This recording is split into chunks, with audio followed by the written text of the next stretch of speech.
শান্তনু দা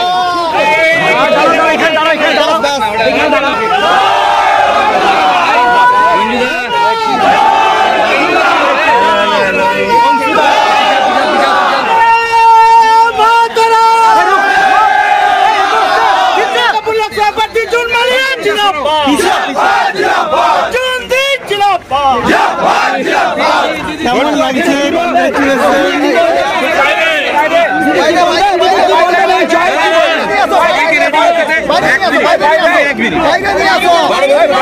বাইরে চলো, বাইরে চলো,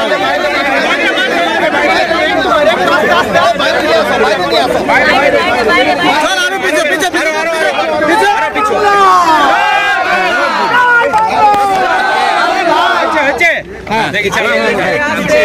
কি বলবেন প্রথমে, কি বলবেন দিদি? এই জয় কত ছিল? ফাঁকা দিকে নাও না, ফাঁকা দিকে নাও, একটু পেছাও। পরিবারের জয়।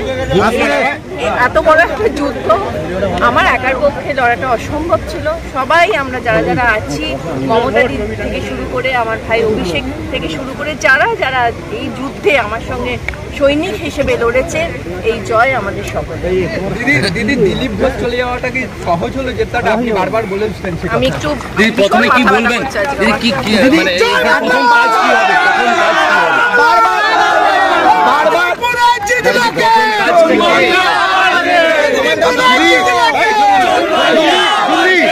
ঝুন্ডি, আপনি বলেছিলেন জিতে এলে প্রথম যে গোলবাজারের যে সমস্যা, ব্যবসায়ীদের যে সমস্যা, সেগুলো সমস্যা আছে।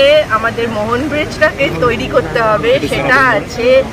রেলওয়েজের যে কলোনি, যে বস্তিগুলো আছে, তাদের সার্বিক একটা ডেভেলপমেন্ট, এগুলো সব কিছু করতে হবে। অনেক কাজ আছে আগামী দিনগুলোতে, প্রচুর কাজ করতে হবে। মানুষ যখন ম্যান্ডেট দিয়েছে, আশীর্বাদ দিয়েছে, জিতিয়ে এনেছে, শুধু খড়গপুর কেন, আমার 7টা বিধানসভা জুড়েই আমাকে কাজ করতে হবে।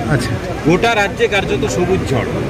ইয়েস, আমাদের দৃঢ় বিশ্বাস ছিল মানুষের ওপর, এবং আমরা জানি যে বাংলার মানুষ দিদিকে প্রাণ থেকে ভালোবাসে, মন থেকে ভালোবাসে, বিশেষ করে বাংলার মায়েরা, বাংলার বোনেরা, দিদিরা।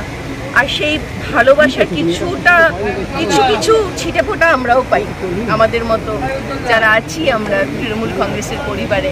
সে আশীর্বাদ, ভালোবাসা আমি তো আগে থেকেই বলেছিলাম যে আমি যেখানে গিয়েছি, এবার যে বিধানসভায় আমি গিয়েছি, সেটা দাঁতন হোক, নারায়ণগড় হোক, কেশিয়ারি হোক, আমাদের খড়গপুর গ্রামীণ হোক, এগরাও বলবো, এগরাতেও মানে মানুষ যেভাবে আমাকে প্রাণ ভরে আশীর্বাদ করেছে, ভালোবেসেছে, আমি এতদিন বলিনি, বাট আমার মন বলছিল যে রেজাল্ট পজিটিভই হবে।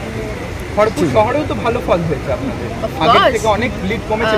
45,000 না 45,000-এর বেশি ছিল মনে হয় গতবার যেটা পেয়েছিলেন, সেটা অলমোস্ট ইয়েস, প্রায় হাফ বলবো, হাফের কম। এবং এইটুকুই বলবো যে খড়গপুরের মানুষ, এইটুকুই আমার বলার আছে যে অ্যাজ এন এমপি আমি চেষ্টা করব যে খড়গপুরের যাতে আরও ডেভেলপ হয়, আরও সুন্দর হোক শহরটি। যেটা আমি বললাম যে রেলওয়েজের সাথে আমার অনেক আগামী দিনগুলোতে প্রচুর কনভারসেশনস হবে, এটুকু আমি জানি খড়গপুর নিয়ে।